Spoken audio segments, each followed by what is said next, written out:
Hello दोस्तों, आज की क्लास में हम वाक्य विचार के बारे में संपूर्ण जानकारी जानेंगे और ये भी जानेंगे इसमें से कैसा प्रश्न बनता है। एक भी प्रश्न इस वाक्य विचार में से नहीं आपका छूटेगा, ये मेरी गारंटी है। इस वीडियो को पूरा देखना, स्किप मत करना, पूरी वीडियो देखना। लगभग 10-12 मिनट की वीडियो होगी, लास्ट 15 मिनट की होगी, लेकिन आपको पूरी तरह से इसमें समझाऊंगा।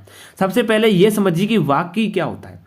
यहीं से प्रश्न बन जाता है एक बार कि वाक्य क्या होता है। वाक्य विचार तो भाषा की सबसे छोटी इकाई, यानी भाषा की सबसे छोटी इकाई होती है वो तो कहलाती है वर्ड। जब भाषा की सबसे छोटी इकाई हो जाएगी वर्ड, और उसके बाद वर्डों के सार्थक समूह, जब वर्ड मिलकर एक सार्थक समूह बनाएंगे वो बन जाएगा शब्द।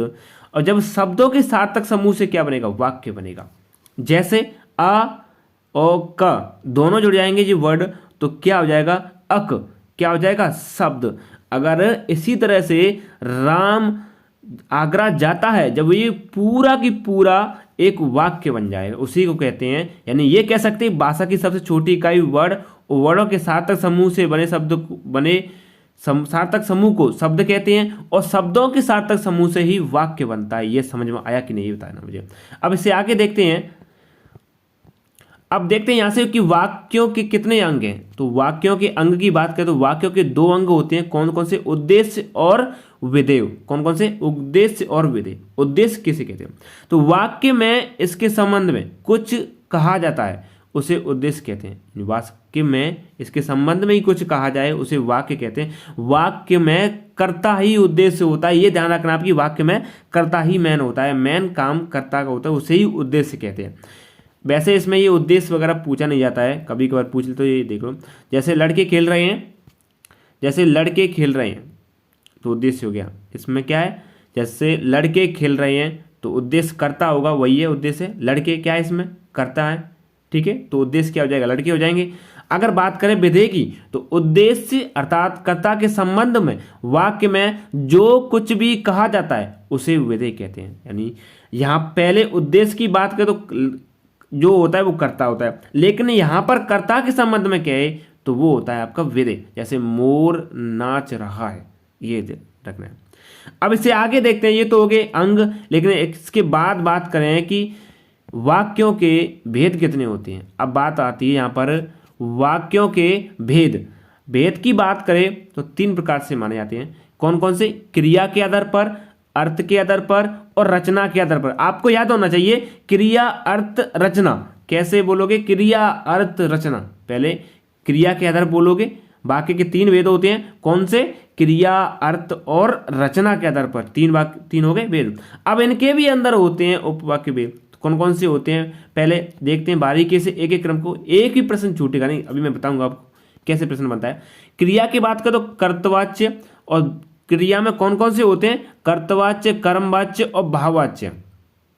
कर्तवाच्य, कर्मवाच्य और भाववाच्य।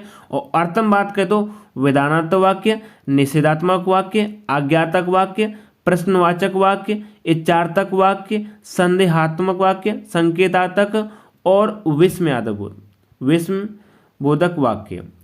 और अगर बात करें रचना की, तो रचना में कौन कौन से होते हैं, सरल वाक्य, संयुक्त वाक्य और मिश्रित। सरल, संयुक्त और मिश्रित होते हैं वो रचना में, और अर्थ में होते हैं विधानात्मक, निषेधात्मक, आज्ञा, प्रश्न, इच्छा और संदेह और संकेत और विस्मय। और क्रिया में कर्तवाच्य, कर्म और भाववाच्य। अब देखते हैं क्रिया के। सबसे पहले हम देखते हैं क्रिया के। तो क्रिया में पहला देखते हैं कर्तवाच्य। अच्छा एक चीज बताओ मुझे, कर्तवाच्य से प्रश्न छूटना नहीं चाहिए।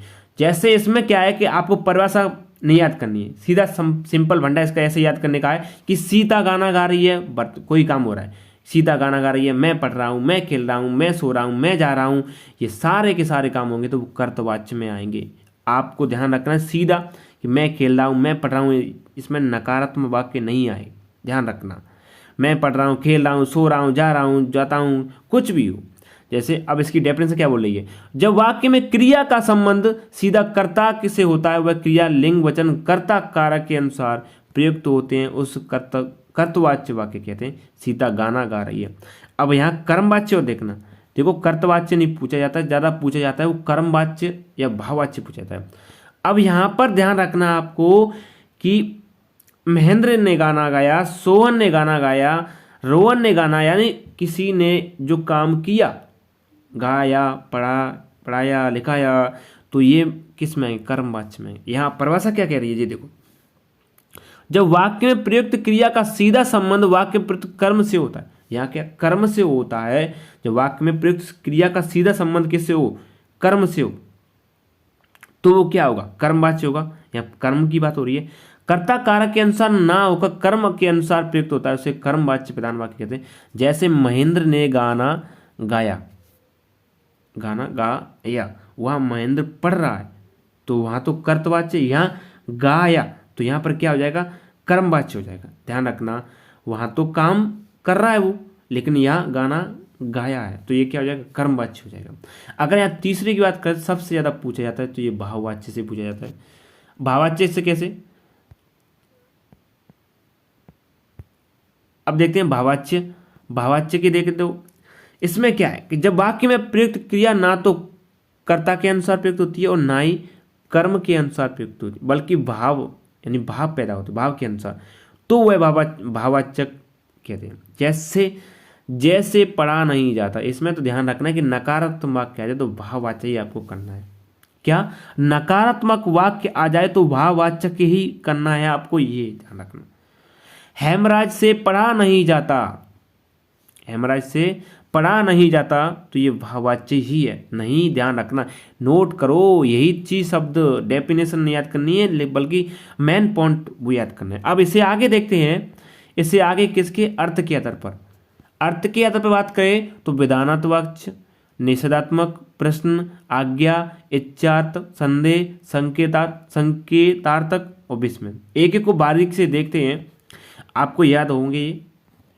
पहले विधानात्मक, इसमें क्या है? किसी बात का होना पाया जाता है, किसी बात का होना पाया जाता है। जैसे भूपेंद्र खेलता है, मैं खेलता हूँ, वो पढ़ता है, वो सोता है, वो जाता है, ऐसे वाक्य आए तो समझ लेना विधानात्मक वाक्य है। आपको ऑप्शन से ही ढूंढनी है। निषेधात्मक वाक्य में आए तो समझ लेना नकारात्मक वाक्य बात हो रही है, कि नहीं आए तो समझ लेना कि ये निषेधात्मक वाक्य है। ये ध्यान रखें, नीता घर पर नहीं है, निषेधात्मक नहीं, नकारात्मक वाक्य है।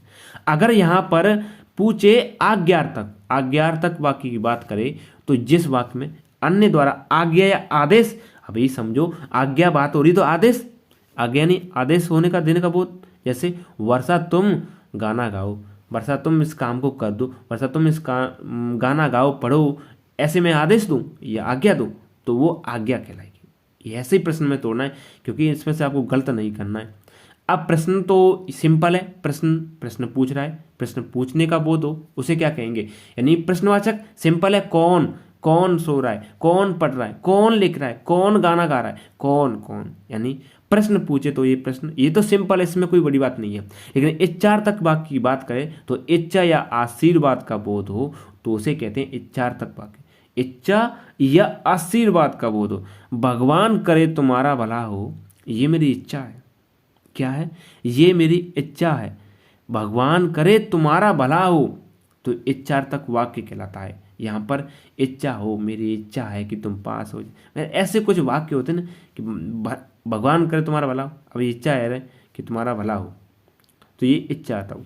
और इससे आगे देखते हैं संदेहार्थक वाक्य। संदेहार्थक वाक्य की बात करें, जिस वाक्य में संभावना ही हो, संदेह है रही है मुझे कि पास है कि नहीं होंगे, ऐसे बोलते ना, संदेह का बोध हो उसे संदेहार्थक वाक्य करें। जैसे उन दोनों में जाने कौन खेलेगा, उन दोनों में जाने कौन पढ़ेगा, उन दोनों में जाने कौन सोएगा। यानी ऐसे वाक्य हो जहाँ पर संदेह हो रहा हो या संभावना हो रही हो कि ये काम होगा भी या नहीं, तो वहाँ पर संदेहार्थक वाक्य कहलाता है। ये भी ध्यान रखना है आपको।